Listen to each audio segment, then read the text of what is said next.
오늘 우리가 이제 나눌 그것은요, 바로 성경이 말하는 동성애입니다. 과연 성경은 동성애를 어떻게 말하고 있는가, 그리고 어떻게 우리가 그것을 봐야 되나 함께 우리가 나누고자 합니다.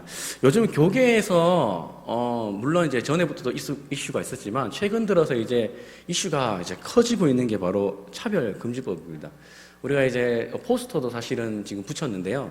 저기 이제 밖에 나가보시면 포스터 못 보신 분도 계시고 보신 분도 계시겠지만, 이제 12.7이라고 해가지고 이제 10월 27일 날 이제 강화문에 모여서 이제 어떤 집회를 하는 걸로 이제 결의가 됐습니다. 이게 이례적인데요. 참 초교파적으로, 그러니까 저희 교단뿐만이 아니라 모든 교단이 함께 이제 초교파적으로 이제 모여서 이런 이제 동성애 합법화 아니면 차별금지법과 같은 이런 것들이 이제 반대하는 그런 집회를 엽니다. 그래서 제가 오늘 이제 읽고 이제 나누고자 하는 책은 바로 하나님은 동성애를 반대하실까? 저 책입니다. 네, 저 책인데요. 저 책의 제목 보면 그렇습니다. 동성애자들이 저 책을 보면은 하나님은 왜 동성애를 반대하는가? 하나님은 그렇게 사랑의 하나님이라고 하면서 왜 그렇게 포용하지 못하고 받아들이지 않는가? 왜 싫어하는 죄라고 말하는 거, 이렇게 이제 반박한다는 거죠. 의문한다는 거죠.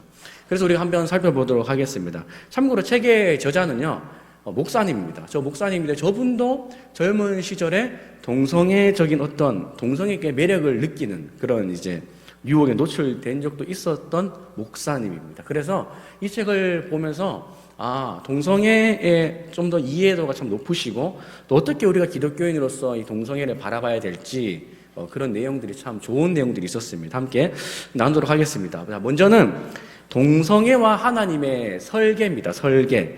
자, 많은 사람들은요, 이 성경에서 이 성관계를 부정하다고 생각합니다. 이 성관계가 하나님의 승인이 없이 그분 뒤에서 발견한 것처럼 여긴다. 자, 이 말이 뭐냐면, 이 말은 결국에 이 성관계가 하나님이 주신 것이 아니라 인간이 어떻게 본능적으로 그냥 스스로 발견했다, 이렇게 이제 이야기를 합니다. 그러나요, 성경은 분명히 이렇게 이야기합니다. 성경은 성관계를 하나님께서 설계하신 것이다 라고 말합니다. 창세기 1장 28절에 보니까 하나님이 그들에게 이르시되 생육하고 번성하여 땅에 충만하라. 자, 성관계는 그래서 우리의 어떠한 본능에 이끌려서 어떤 발명품이 아니라 하나님의 아이디어고 또 그분의 선물이라는 거죠. 선물. 그래서 하나님께서 너희가 꼭 이걸 해야 된다면 할 수 없지라는 식으로 주신 것이 아니라, 하나님께서는 출산의 도구이자 진정한 즐거움을 위한 재생산의 수단으로 이것을 선물로 주셨다라는 거죠. 우리가 창세기 1장과 2장을 한번 볼 필요가 있는데요. 이 창세기 1장, 2장에서는 남자와 여자를 설명하는 목적을 다르게 말하면서도 상호 보완적으로 이야기를 합니다.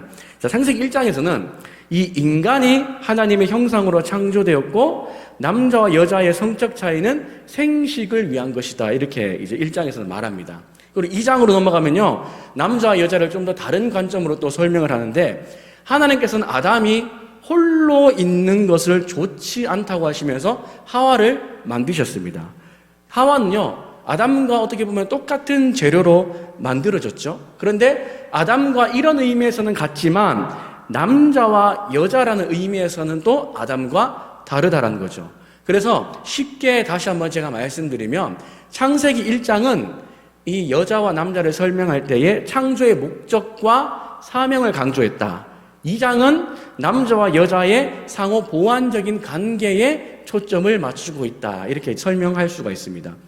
자, 하나님이 선물로 주신 이 부부관계는 하나됨을 표현하고 더 깊은 연합으로 인도했다라는 겁니다. 자, 이것이 아담에게만 국한되는 것이 아니라요, 모든 인류, 지금 우리가 살아가고 있는 모든 인류에게 선포하신 하나님의 말씀이라는 거죠. 그래서 모든 이 결혼 관계의 모든 것은요, 연합에 대한 이야기입니다. 연합. 그래서 예수님께서, 하나님께서 남자와 여자를 결혼 안에서 하나 되게 하셨다라고 가르친다. 이게 어디냐면요, 바로 마태복음 19장 6절에 있습니다. 그런즉 이제 둘이 아니요 한 몸이니 그러므로 하나님이 짝지으신 것을 사람이 나누지 못할지니라. 자, 이 부부 관계는요, 두 사람을 단단하게 묶는 도구로서의 이 설계, 하나님께서 그렇게 설계를 하셨다라는 거죠. 그래서 우리가 결혼을 통해서요, 두 사람의 어떤 육체적, 정신적, 심리적, 감정적, 심지어는요, 우리 믿는 사람들은 영적으로까지 연결되도록 설계를 하셨다는 거죠. 이 설계가 얼마나 잘 작동되느냐면요, 제가 최근에 넷플릭스를 본 적이 있습니다. 넷플릭스에서 굿 파트너라는 드라마를 본 적이 있는데, 거기는 이혼 변호사의 이런 이야기를 담고 있습니다. 거기 보면은 이혼을 하는 사람들이 보면은 많은 이유들이 어떤 다른 남자, 다른 여자, 외도로 인해서 그렇게 이혼을 하는데, 거기 보면 그 외도로 인해서 엄청난 그 상대방의 상처, 그런 것들을 볼 수 있다는 거죠. 그러니까 이게 성적 관계가 파괴되면요, 서로에게 엄청난 고통을 준다라는 거죠. 근데 반대로 이 부부 관계가 온전히 이루어질 때는 두 사람을 갈라놓을 수 없게 하는 어떤 단단하게 묶는 도구와 같이 설계되었다. 하나님께서는 그렇게 부부를 설계하셨다라고 이야기하는 겁니다. 자, 계속 보시면 젠더는 사람들이 해석하고 문화적으로 표현하는 개념일 뿐이라. 자, 이 말이 뭐냐면 분명한 것은요, 성경에서 남자와 여자로 창조하셨다고 말씀하셨습니다. 그래서 이것이 우리가 발명한 것이 아니라 하나님께서 정해주신 질서라는 거죠. 질서. 그렇기 때문에 이 젠더라는 것은 그저 인간이 하나 말하는 어떤 그냥 개념일 뿐이지 하나님이 정해진 질서는 변하지 않는다는 거죠.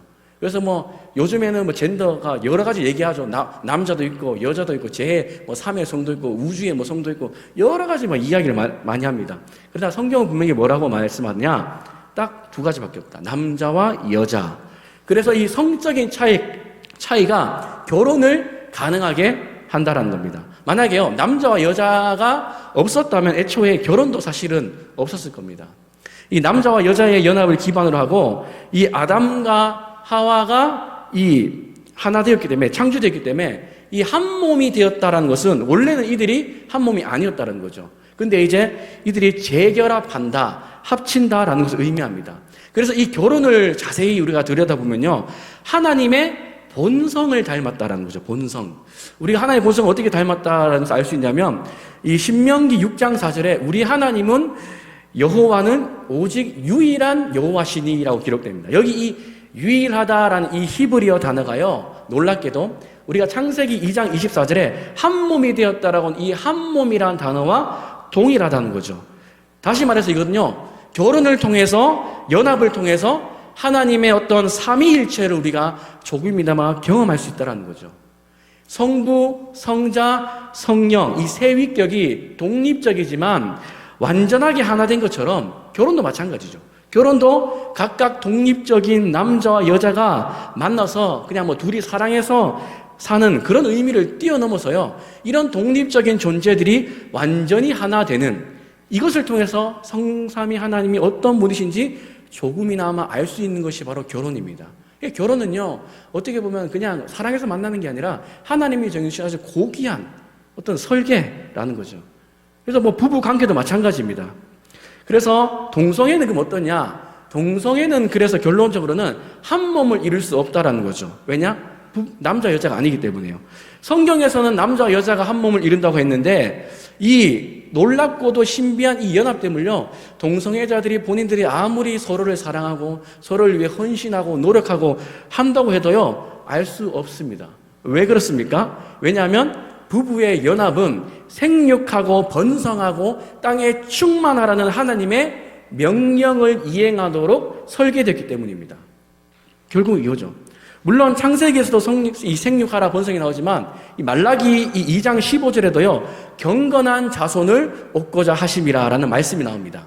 자, 물론 이 출산이 어떤 결혼의 유일한 목적은 아닙니다. 그러나 이 출산을 통해서 어떤 결혼 관계의 뿌리라고 할 수 있는 게 바로 출산이죠. 그래서 사실은 우리가 환경적으로 그런 아기를 낳지 못하거나 그런 것이 아니라면 성경적으로 봤을 때는 우리가 어떻습니까? 자녀를 낳는 것이 바로 하나님께서 설계하신 이런 결혼 생활이고, 이것을 통해서 연합의 참된 기쁨을 느낄 수 있는 것이죠. 자, 또 결혼은 무엇을 보여주냐면요, 결혼은 그리스도와 교회의 관계를 상징적으로 보여준다. 상징적으로. 자, 우리가 한번 생각해 볼까요? 예수님이요, 교회와는 다릅니다. 그러나 예수님은 교회와 언약을 맺으시고 연합을 맺어 주셨다라는 거죠. 이것을 반대로 우리가 이 결혼 제도를 한번 생각해 봅시다. 만약에 동성애를 결혼 제도에 포함시킨다면 어떻게 되겠습니까? 마치 이것은요, 그리스도와 교회가 연합하는 게 아니라 그리스도는 빠지고 그냥 교회와 교회가 연합하는 그런 의미가 되어버린다는 것이죠. 이건 사실 연합이 아닙니다. 그래서 이 성관계라는 것은 오직 결혼 안에서만 주신 하나님의 선물, 그리고 결혼을 통해서 하나님이 정하신 목적을 성취하려면 반드시 한 남자와 한 여자가 반드시 부부 관계를 맺어야 된다라는 거죠. 절대로 한 남자, 한 여자가 아니라는 겁니다. 이게 바로 하나님의 설계입니다. 그래서 하나님의 이 설계하심이 뭐냐? 결혼을 통해서 성삼위 하나님을 알 수 있고, 결혼을 통해서 그리스도와 교회의 연합됨을 알 수 있는 게 바로 이 하나님의 설계하심. 이게 바로 결혼의 진정한 의미입니다. 자, 그러면 두 번째로 동성애와 성경. 성경은 동성애를 뭐라고 얘기하는가 한번 보겠습니다. 사실 성경을 우리가요, 이 참 두꺼운 성경인데요, 이 성경에 동성애와 관련된 구절이 사실 많이 있지는 않습니다. 그러면 이게 중요하지 않은가? 절대 그렇지 않습니다. 이 성경에 비록 적다고 하지만요, 성경에서 동성애를 언급할 때에 성경은 명확하게 동성애는 이렇다라고 말하고 있기 때문에 절대로 이게 중요하지 않은 것이 아닙니다. 다만 우리가 이를 통해서 알 수 있는 게 뭐냐면 성경이 동성애에만 고정이 되어 있지 않다는 거죠. 왜냐하면 성경은 바로 무엇을 얘기하냐면 예수 그리스도의 구속의 은혜, 구속사를 얘기하는 것이지 어떤 동성애만 가지고 얘기하는 것이 아닙니다. 그렇기 때문에 동성애를 다루는 책이 성경이 아닙니다. 그렇기 때문에 사실은 동성애가 몇 군데 나오진 않지만 그럼에도 중요하다라는 것이죠. 창세기 우리가 너무나 잘 아는 19장에 이제 동성애에 관련돼서 나오죠. 이 소돔의 동성애 행위와 깊이 연루가 되어 있다라고 했습니다. 소돔은 우리가 너무나 잘 알듯이요, 동성애와 관련된 그런 죄로 알려진 곳이라고 잘 알고 있습니다. 그러나 소돔이라는 것은요, 동성애뿐만이 아니라 사실 여러 가지 죄악들이 아주 난무했던 곳입니다. 억압, 간음, 거짓말, 사회 범죄, 가난한 자에 대해서 무시하는 여러 가지 이런 죄들이 밀집된 것이 바로 이 소돔이었습니다. 우리가 그 롯의 집 앞에 소동성 남자들이 노소를 막론하고 모여서 그 천사들 끌어내려갈 때 롯이 자신의 딸들을 내어주면서까지 말리죠. 이 모습을 볼 때에 이들이 어떻습니까? 강압적이고 폭력적입니다. 이 모습을 볼 때에 소돔이 동성애뿐만이 아니라 폭력과 어떤 사회 부패, 불신앙이 복합적으로 뭉쳐져 있다. 이것이 무엇으로 표출되냐? 바로 동성애에서 드러나고 표출되는 게, 보여주는 게 바로 이 소돔입니다. 소돔. 그리고 이 레위기 18장과 20장에도 이 두 번 나오죠. 거기는 이 가증한 일이라고 표현합니다. 가증한 일. 이 가증한 일이라는 것은 사실은 우상 숭배할 때 이 표현을 씁니다. 그래서 어떤 이제 학자들은 이것이 동성애를 말하는 것이 아니라 어떤 이방 신전에서 이런 의식을 할 때 이 매춘과 관련되어 있는데 이것을 금지하기 위해서 이런 말을 했다, 이렇게 말하죠. 근데 성경은 그렇지 않다고 분명히 말합니다. 성경은 18장과 20장 이 앞뒤 문맥을 보면요, 이 동성애뿐만이 아니라 여러 가지 성적인 죄들도 말하면서 동성애도 분명히 이야기하고 있다는 거죠.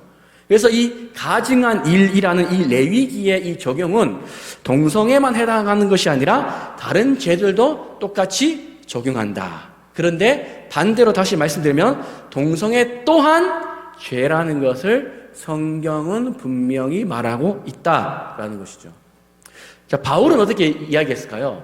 바울은요, 동성애를 부자연스러운 것이라고 분명히 말합니다. 로마서 우리가 1장 26에서 27절에 보면 하나님께서 그들을 부끄러운 욕심에 내버려 두셨으니 남자와 더불어 부끄러운 일을 행하며, 이거 보십시오. 이게 지금 동성애죠. 하나님께서 그들의 그 상실한 마음들을 내버려두사 합당하지 못한 일을 하게 하셨다. 자, 바울이 이 로마서를 통해서 하나님이 이방 민족에게 왜 진노를 하셨냐라고 얘기할 때 답은 하나입니다. 하나님의 말씀을 그들이 거슬렀기 때문이다. 그 중에 무엇을 언급하냐? 바로 동성애를 언급하고 있다는 거죠. 자, 그리고 동성애는 하나님의 심판의 표징입니다. 표징.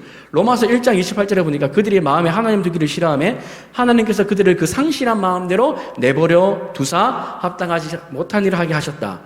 보시면 우리가 이제 하나님의 심판을 생각할 때 보통 어떻게 생각합니까? 마치 영화에 나오는 것처럼 번개가 우강강 떨어지고, 아니면 내가 하던 모든 일이 폭삭 망하게 될 때, 아, 내가 하나님께 뭐 잘못했구나, 그래서 하나님께 나에게 심판하시는구나, 이렇게 생각합니다. 그러나 바울은요, 이 심판에 대해서 오늘 이 로마서 1장 28절에서 좀 다르게 얘기합니다. 어떻게 얘기하냐면요, 부끄러운 욕심에 그냥 그대로 내버려둬서 합당한 일을 하지 못하게 하셨다. 이게 바로 오늘날 죄에 대한 심판입니다. 이게 뭐냐면요, 우리가 살아가면서 세상 사람들을 보십시오. 그들이요, 하나님을 믿지 않는다고 해서, 말씀대로 살아가지 않는다고 해서 그들에게 어떠한 우리가 눈에 보이는 어떤 심판, 재앙이 일어납니까? 오히려 그들은 더 잘 벌고 더 잘 먹고 잘 산다는 거죠. 그런데 이것이 그러면 그들이 죄를 짓지 않아서, 하나님의 말씀을 거슬리지 않아서 그냥 그런 현상으로 그대로 가는 것인가? 그게 아니라는 거죠. 오늘 방금 읽은 로마서 1장 28절에 하나님이 그냥 그대로 내버려 두셨다. 이게 정말 무서운 심판이라는 것이죠. 어떤 눈에 보이는 그것만이 심판이 아니라 하나님이 내버려 두시는 것, 이게 정말 무서운 심판입니다. 자, 계속해서 보면 바울은 하나님 나라에서 배제될 사람을 열거한다. 보시면 고린도전서 6장 9절에서 10절에 나오는데요. 여기 보시면 쭉쭉쭉쭉 나가다가 보면 남색하는 자나 하나님 나라를 유업으로 받지 못하리라 분명히 표현하고 있죠.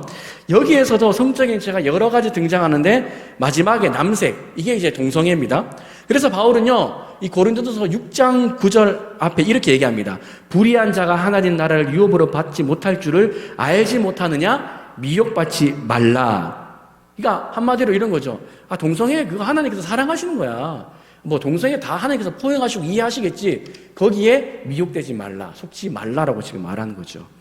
그래서 이 동성애는 불가피한 죄가 아니다. 그런데 동성애는 불가피한 죄가 아니라고 말합니다. 왜냐하면 고린도전서 6장 11절에 보니까 너희 중에 이와 같은 자들이 있더니, 이와 같은 자들이 누굽니까? 앞서 말한 어떤 음란한 죄를 저지르고 특별히 동성애도 여기 해당합니다. 이런 자들이 있었는데 뒤에 뭐라고 합니까? 주 예수 그리스도의 이름과 우리 하나님의 성령 안에서 씻음과 거룩함과 의롭다 하심을 받았다라는 거죠. 그러니까 이들이 과거에는 죄에 있었지만, 동성애를 행했지만 예수 그리스도를 만나고 난 뒤로부터는 이들의 삶이 180도 변했다라는 거죠.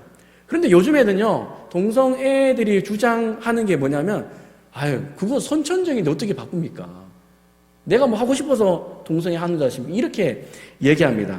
자, 다음 보시면 이 의학계에서 동성애 선천성에 대한 이 바른 소리를 내지 않으면 정치가 과학을 삼켜버릴 수 있다. 자, 이 말을 누가 했냐면요, 이 의학신문에 제가 이 기사를 한번 봤습니다. 여기 보니까 이 내과 전문의인 이 고두현 이 내과 의사가요, 여기에 대해서 이 동성애에 대한 이 컬럼을 썼습니다. 이 기사가 길어서, 그리고 또 동성애가 선천적이다 아니다라는 것을 제가 말씀드리면 너무 길어지기 때문에 힘드니까요, 잠깐 이 의사의 말을 제가 이제 언급하면은, 이 의사가 이렇게 컬럼을 썼습니다. 동성애의 선천성을 주장하는 여러 가지 가설, 예를 들어서 내구조 가설, 성호르몬 가설, 면역 가설, 후성 유전설 가설, 이런 가설들이 있지만 이것은 뭡니까? 그저 가설들이란 것 뿐이죠. 마치 이제 그런 거죠. 담임 목사님께서 창조 진화론 얘기할 때 진화론도 하나의 가설이라고 말씀을 했잖아요. 그러니까 이게 이론이 아니라는 거죠. 그냥 가설입니다. 가설. 마치 이 가설을 가지고 정말 이것이 과학적으로 판명된 것처럼 이렇게 이 동성애자들이 말을 한다라는 거죠. 그런데 연구가 거듭되면 거듭될수록 오히려 정신적, 사회적 요인, 그리고 개인의 선택에 의해서 이 동성애가 발생하는 것에 무게의 중심이 실리고 있다. 그리고 동성애는 선천적인 것이 아니며 명백한 연구 결과들이 증명해주고 있다. 이렇게 지금 이 전문가가 이야기를 했습니다. 전문가가. 그러니까요, 이게 가설이죠, 가설. 어떤 이론이 아니라. 그래서 이런 것들이요, 어떤 계속해서 과학적으로 이런 것들이 밝혀지지 않으면 오히려 정치가 과학을 그냥 삼켜버리는 그런 아주 일이 일어날 수 있다는 겁니다. 자, 그리고 동성애를 그럼 회개했다고 해서 그 유혹이 없어지느냐? 유혹은 사실 없어지진 않습니다. 물론 이게 이제 계속해서 가면 갈수록 점점 더 유혹은 사라지겠지만, 처음 동성애를 하지 않겠다라고 딱 끊을 때는요, 엄청난 유혹이 올 것입니다. 제가 고등학교 때 국사 선생님의 말이 참 기억이 나더라고요. 그 국사 선생님이요, 담배를 한 10년 정도 피웠습니다. 그런데 지금 이제 안 피는데, 하는 말이 10년 피고, 10년 정도 끊었다고 했습니다. 예, 계속 피다가 10년 정도 지금째 끊고 있는데 하는 말이 뭐냐면 아주 명언을 했습니다. 담배는 끊는 것이 아니라 참는 것이다. 이렇게 얘기하더라고요. 그러니까 이게요, 그만큼 어렵다는 거죠. 근데 이 동성애 끊는 것이 처음에 힘들겠습니까? 힘들죠. 근데 이것이 계속해서 예수 그리스도의 복음이더라고 말씀이 들어갈 때에 계속해서 이 유혹은 자연스럽게 소멸될 것입니다. 그래서 성경은 동성애에 대해서 결론은 뭐냐? 죄라고 명백하게 일관되게 가르친다라는 거죠. 근데 우리가 또 하나 기억해야 될 것은 어떤 동성애라고 해서 이 동성애가 정말 큰 죄다. 그래서 막 동성애를 큰 죄인 것처럼 몰고 가지만 사실은 성경은요, 동성애뿐만이 아니라 모든 죄악들을 다 이야기합니다. 그렇기 때문에 특별히 우리는요, 동성애만 죄라고 여기는 것이 아니라 그 죄 중에 하나가 동성애다. 그래서 동성애도 어떻게 보면은 하나님 앞에 회개하고 돌아와야 될 그러한 죄 중에 하나다. 이렇게 알고 계시면 좋겠습니다. 자, 그리고 다음 동성애와 크리스찬. 자, 여기에 대해서 이제 뭘 얘기하고 싶냐면요. 그러면 내가 만약에 이런 동성애자는 아니지만 동성애자 끌림이 있을 때 어떻게 해야 되냐. 물론 이제 우리 여기 계신 분들은 그럴 리는 없겠죠. 물론 그렇지만 우리는요, 알 수 없습니다. 기독교인이라고요, 크리스천이라고 동성애에 빠지지 않을 확률이 없을까요? 아니요, 있습니다. 타락하는 세상 속에서 살아갈 때요, 이 크리스천도 똑같이 일반 사람과 병에 걸리듯이 마찬가지로 동성에게도 매력을 느낄 수 있습니다. 이것이 왜 이상한 일이 아니냐면요, 제가 앞에 전제했죠. 어떠한 세상이라겠습니까? 타락한 세상 속에 살아가기 때문입니다. 자, 한번 보겠습니다. 자, 그러면 만약에 내 안에 이러한 마음이 있을 때 어떻게 해야 되냐? 첫 번째는 이 몇 가지를 이 저자는 제시합니다. 첫 번째는 먼저 기도하라. 자, 이런 유혹이 있을 때 내가 왜 이러지? 내가 미쳤나?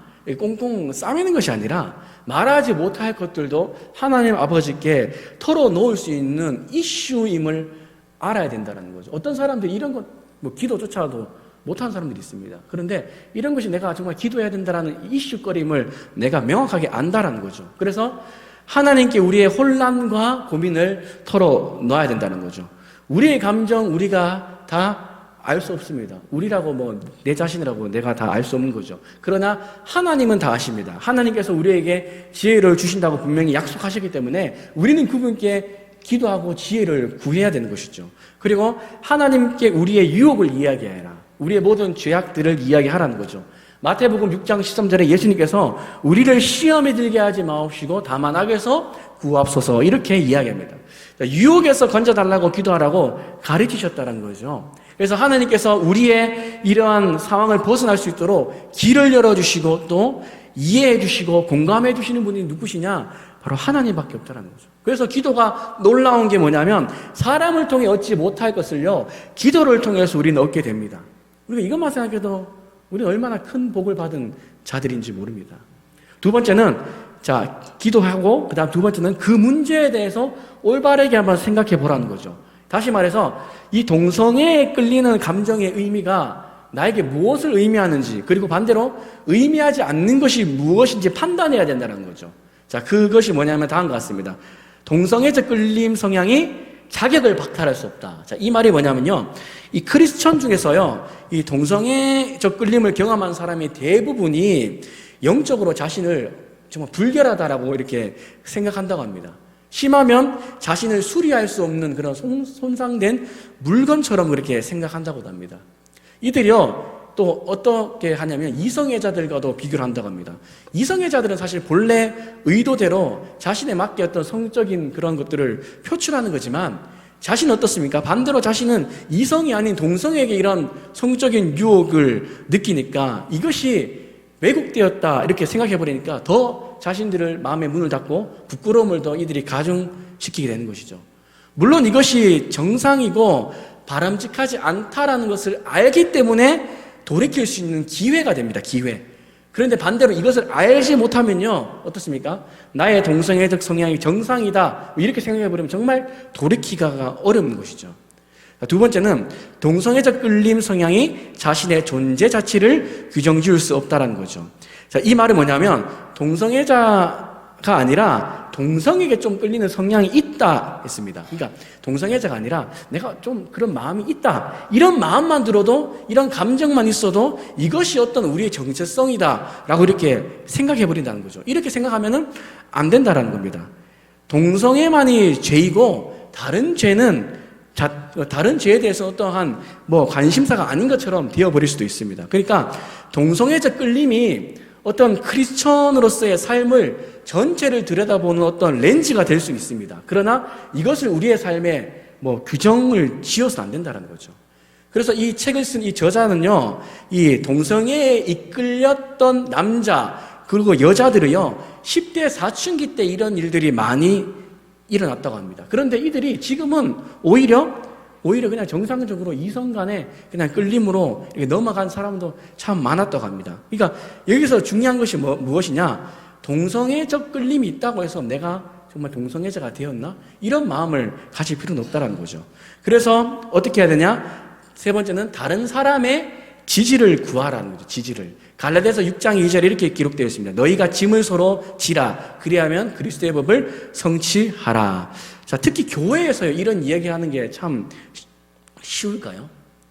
이런 이야기를 할 때에 믿음의 내 옆에 믿음의 친구가 그리고 또는 목사님이 실망하고 그냥 멀리하게 될 것이라 이렇게 생각합니다. 그러나요, 이런 이야기를 할 때에 멀리하는 사람이 오히려 이상한 것이죠. 오히려 이런 죄에서 내가 유혹에 좀 굴하지 않고 고민하고 싸우는 이 사람이야말로 어떻게 보면요, 좀 겉으로 보기에 믿음이 좋은 그 사람보다 더 큰 믿음을 소유한 사람일 수 있다는 거죠. 반대로 동성애 끌림이 있는 지체가 여기 계신 여러분들에게 만약에 찾아와서 내가 이런 상황이라고 얘기할 때 우리는 어떻게 해야 될까요? 부정적인 시선, 멀리 피해버리는 그것이 아니라 더 잘 들어주고 더 공감해주는 저와 여러분 돼야 된다는 거죠. 자, 그렇다면 한번 네 번째 얘기해 볼까요? 교회 안으로 동성애자가 온다면 어떻게 해야 될까요? 그럼 어떻게 맞이해야 될까? 과연 동성애, 당신은 동성애니까 안 됩니다. 이렇게 맞이해야 될까요? 아니면 어떻게 해야 될까요? 자, 교회라는 것은요, 영적인 세계에 하나님께서 어떤 분이신지 보여주는 시각적인 도구가 바로 교회입니다. 교회. 에베소서 3장 10절에 보니까 교회로 말미암아 하늘에 있는 통치자들과 권세들에게 하나님의 각종 지혜를 알게 하려 하심이니라고 기록되어 있습니다. 교회라는 것은 사실 우리가 잘 알지만 완전한 어떤 거룩한 사람들이 모이는 곳이 아닙니다. 그렇기 때문에 배워야 될 것도 많고 또 때로는 사실 주님 앞에 회개해야 될 것도 참 많습니다. 그러나 바울은 놀랍게 정의하죠. 이러한 사람이 보기에는 부족해 보이는 교회지만 하나님께서 교회를 통해서 자신을 드러내시고 일하신다는 거죠. 이것이 동성애 문제도 결코 예외는 아닙니다. 그렇다면 교회는 동성애를 어떻게 바라보고 대처해야 되나? 만약에 동성애자가 우리 교회에 온다면 어떨까요? 자, 첫 번째는 보통 이제 처음 사람이 오면은 교회의 입장에서 반갑습니다. 특히 교회에 다닌 적 없는 초신자가 오면은 정말 예수님의 복음을 잘 전할 수 있으니까 얼마나 좋은 일입니까? 근데 만약에 동성애자가 교회에 왔다라고 하면은 생각이 달라진다는 거죠. 저 사람 왜 왔지? 약간 이렇게 되는 겁니다. 그러니까 이 동성애자인 것을 알았다면요, 또 어떤 사람들이 이런 마음입니다. 저 사람 동성애자니까 내가 성경적인 어떠한 이런 근거를 대가지고 저 생각을 내가 뜯어고쳐야겠다. 저 마음을 내가 변화시켜야겠다. 막 이런 열정, 불타오르는 그런 사람도 있습니다. 물론 저도 사실은 이런 마음이 들 것 같습니다. 근데 저자는요, 이렇게 하라고 합니다. 첫 번째는 교회 생활을 막 시작하는 시점에서 이 문제에 대해서 논의할 필요는 없다라는 거죠. 자, 이 목사님이요, 동거 커플을 예를 들었습니다. 동성이 아니고 동거입니다.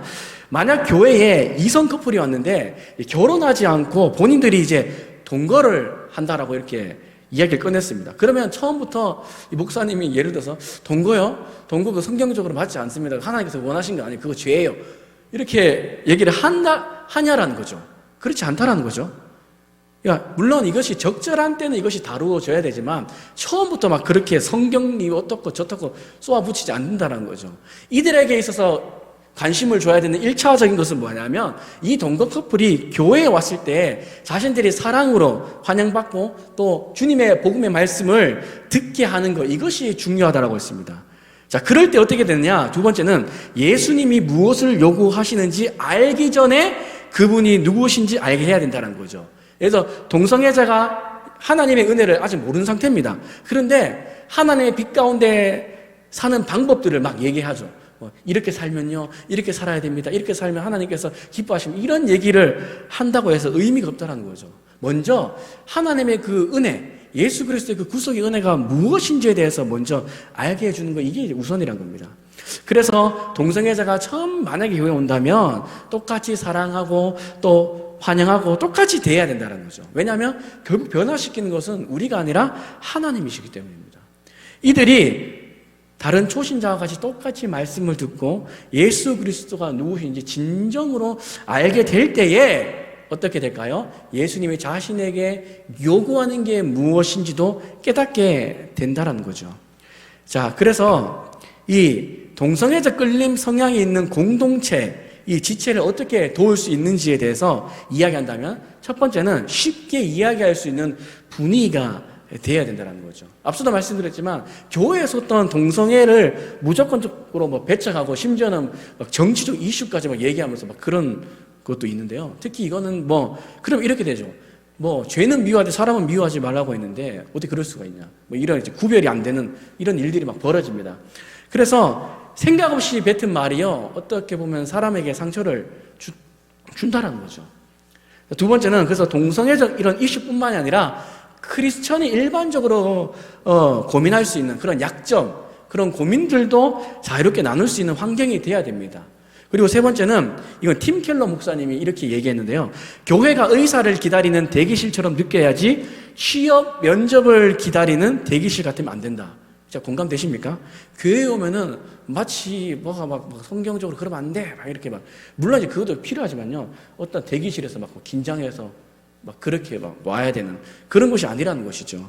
왜냐하면 생각해 보십시오. 이 진료실이라는 것은요, 병원이라는 것은 모든 사람이 다 환자라는 거죠. 각각 증상만 다를 뿐입니다. 죄도 마찬가지죠. 동성애, 여러 가지 죄, 이런 죄인들이 모이는 곳이기 때문에요. 어떤 이런 것들 약점을 나누고 어떻게 이것을 우리가 품고 또 성경적으로 어떻게 우리가 이걸 대처해야 될지 함께 나누는 그런 이제 장소가 되어야 된다는 거죠. 그래서 교회가요, 어떠한 연약함을 나눌 수 있는 것이 바로 건강한 교회로 나아가는 길이라는 겁니다. 길. 자, 그리고 두 번째, 문화적 고정관념보다 성경이 제시하는 남성성, 여성성을 다루라는 거죠. 이 동성애적 끌림 성향이 있는 사람들의 특징이 뭐냐면, 이 남성, 여성에 대한 일반적 기대에 못 미친다는 거죠. 예를 들어서 자신이 내가 남자인데 남자로서, 내가 여자인데 여자로서 내가 역할을 제대로 못하고 있다, 그렇게 많이 느낀다고 합니다.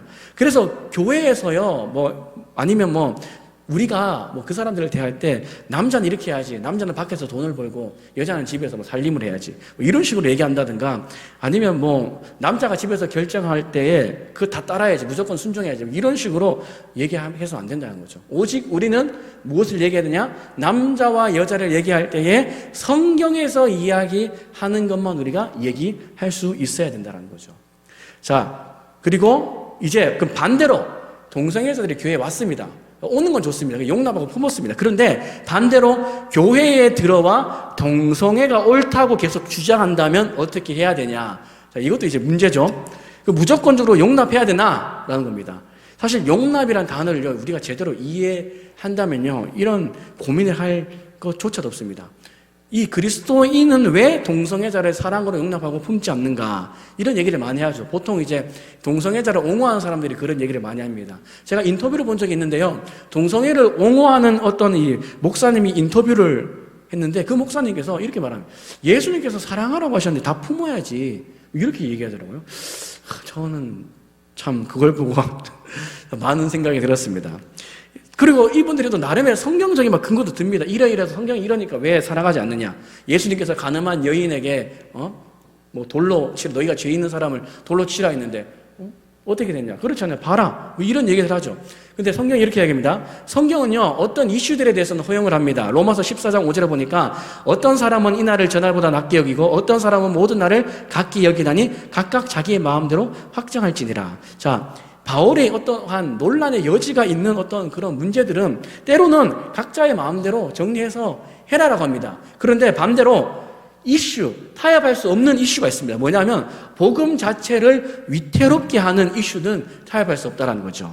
이 고린도전서 6장 9절에 보니까 아까 우리가 읽었듯이 하나님 나라에 들어가지 못하는 이러한 동성의 행위, 그리고 계시록 2장 20절에 보면요, 두아디라 이 교회가 나옵니다. 여기 두아디라 교회에 거짓 선지자들을 이들이 용납해서 예수님께 책망을 받습니다.